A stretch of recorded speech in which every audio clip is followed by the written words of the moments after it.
All right, welcome to this week's Friday Forum. I think I was still calling it. I don't know. Somebody had like thwarting questions with D20, which I thought was pretty good. There's actually some really good ideas. So keep putting them down in the comments, the ideas. Maybe we'll just have people vote on what we should call it. I don't know. The problem is I need to do like more of these so people know that I'm doing them again and whatnot. But anyway, yeah, we're gonna jump into some questions. Some of them are on the subreddit and some of them are on my Discord page. So this is a friendly reminder once again, if you have not joined the subreddit or the Discord page, please do so. Just there's a lot of people asking rules questions, and it's really, really cool. And we're not gonna have time to go through all of them, but we're gonna be able to go through some of them.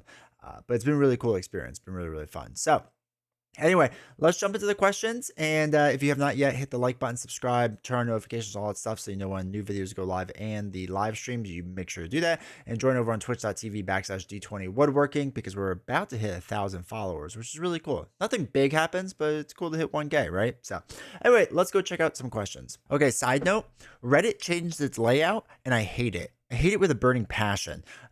So if anyone knows how to change it back, let me know. Because I know you used to be able to change it to like old Reddit. And I guess this is new Reddit. I don't like new Reddit. I don't want new Reddit, but here it is. So anyway, this was a question from a while ago that I forgot to answer in the last video. So I was like, oh, I should probably answer it this video.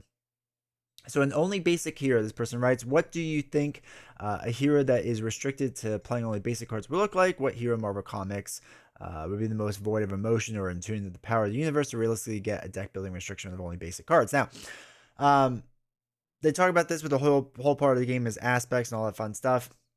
I suppose it was 26 days ago. My bad. So they voted for Silver Surfer, which makes sense. I vote for Spider-Man Noir. I think that makes the most sense to me. Now, Silver Surfer makes a lot of sense too, but it's also because I really want a Spider-Man box. So maybe I'm pushing for that subliminally.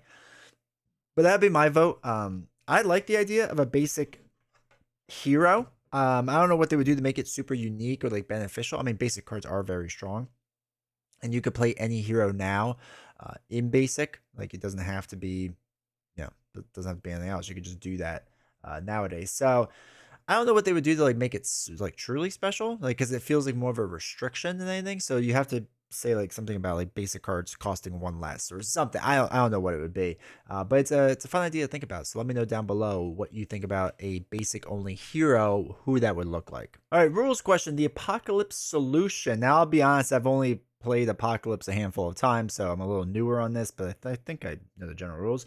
If I'm playing 2-player, I assume the printed value refers to per player total, i.e. times 2 is base hit points value on that card. So it reads, when defeated, discard the X cards from the encounter where X is the numeral in Apocalypse's printed hit point value. Now, you don't do it times 2. It would say like the little person, right? Like person 2 or whatever, or per person. It would say that. This is talking out specifically the numeral value, like literally the number that's written on the card.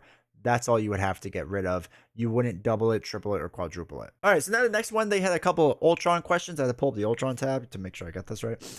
So how do you play the Force 2 or the Ultron 2 Force Interrupt when player A is the target of the attack and player B exhausts the defend, right? So for those that don't remember, when Ultron, it's a Force Interrupt, which interrupt is key. When Ultron attacks you, put the top card of your deck into play face down, engage you as a drone minion. Until the end of the attack, Ultron gets +1 for each drone minion engaged with you. So the question is, right, when this player B exhausts, whose drones do you count, right? Where does the drone go? What happens exactly? And they talk about some different rules and stuff that they had and whatever. So what would happen is if there's player A and player B, right? Player A is the target of the attack. Player A gets the drone, right? Player B steps in for the attack, but they are not the one being attacked because it's interrupt. It's interrupting A's attack. So you would count the drones on A even though it's hitting B. Right? Makes it a little tricky, makes it a little hard. I get it. If you have something like Ultron 1 where it's a force response, so after Ultron attacks you, place either one threat in the main team or take the top down as a drone minion. In that situation, because it's a response after the attack, it would change the U essentially to player B. I know it's really weird. I know it's really confusing. This is one of the hard things with you.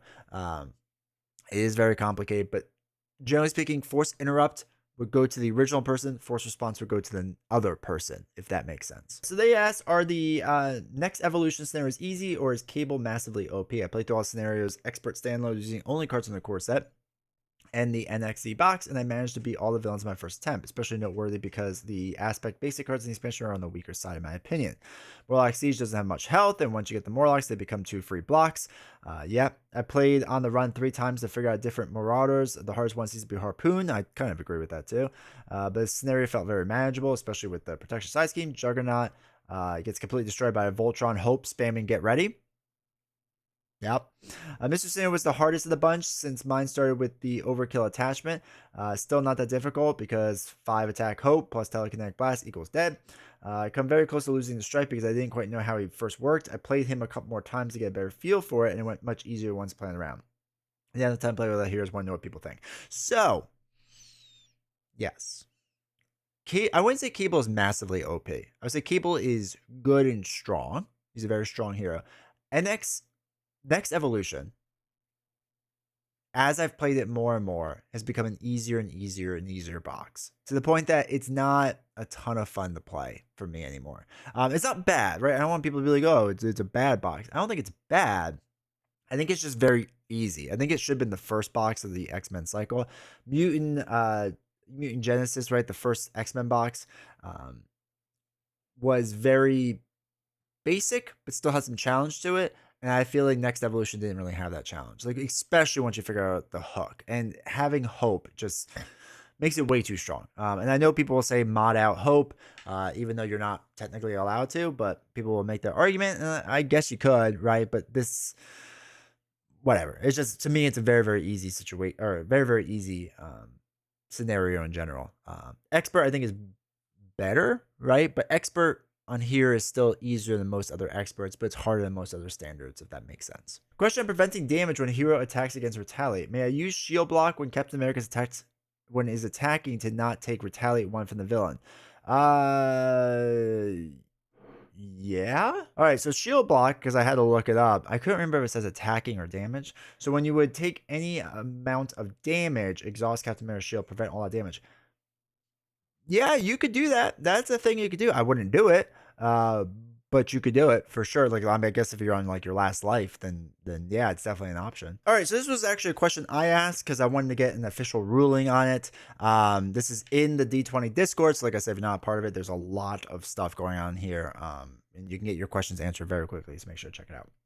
But one of my questions was, if an ally got hit with Overkill, right? So you have an ally, they have the 1 life, and you get hit with 2 attack that does Overkill, right? So 1 would go on to Bishop.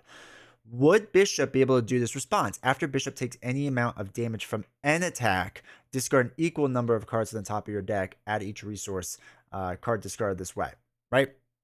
And there was kind of a discussion on the stream if you couldn't do it. Basically, we have ruled that yes, you would be able to because it's an attack. It doesn't say that it's attacked Bishop, right? So if this card says something that after takes amount of damage from an attack to Bishop or something along those lines, that's not quite the right wording, but like specifically focusing on attack on Bishop, then this wouldn't work. But just because it's an attack, it could be any attack, then that works. So for those that are wondering, if you do get Overkill damage onto Bishop, this will still trigger. This is also another quick side note because I saw this coming up a lot, and I had to ask this question to make sure that I was right about this.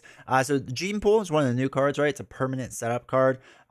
There's cards that say like after you defeat a side scheme, right? Then you do something.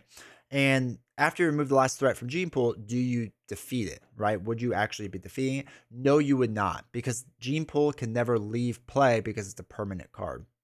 So even if you remove all the threat off of this and your card says like after you remove, like Wolverine has a card that says after you remove the last threat from a scheme, then you get to draw 2 cards, right? His whole track by set card.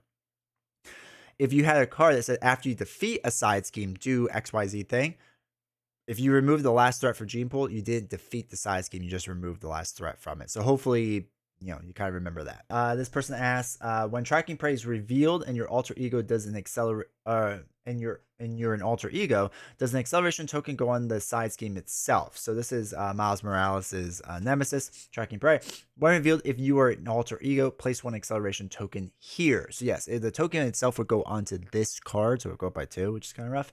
But what's nice about it being on this card is that if you cleared out this scheme, right, this one would go away, right, this icon, and the token itself would go away as well. All right, and we'll do one last one. If a villain activates against you and flips a boost card that says to put the minion directly in play, will that minion now immediately attack me after a villain attack resolves, or does the minion have to already be in play? So in the villain phase, I don't know if we can actually make this bigger. Of course we can. But basically in the villain phase here, in player order, you place the amount of threat, all that fun stuff, and then the villain activates against that player. So it would do its entire activation, and then you would check the minions after the fact. So that when you have a boost card that puts a minion in play, the minion itself is put into play a part of that activation. Then it does checks for the minion, right? So if you ever have a situation when a minion comes into play later on, it's or if the minion comes in after this entire step 2, then the minion wouldn't attack. But if it comes in during the villain activation, then you still do 2B. All right, hopefully you've enjoyed this week's question answer session thing. I don't really know. Like I said, there's a lot of great ones on the rules forum in the Discord. Make sure you join if you haven't yet.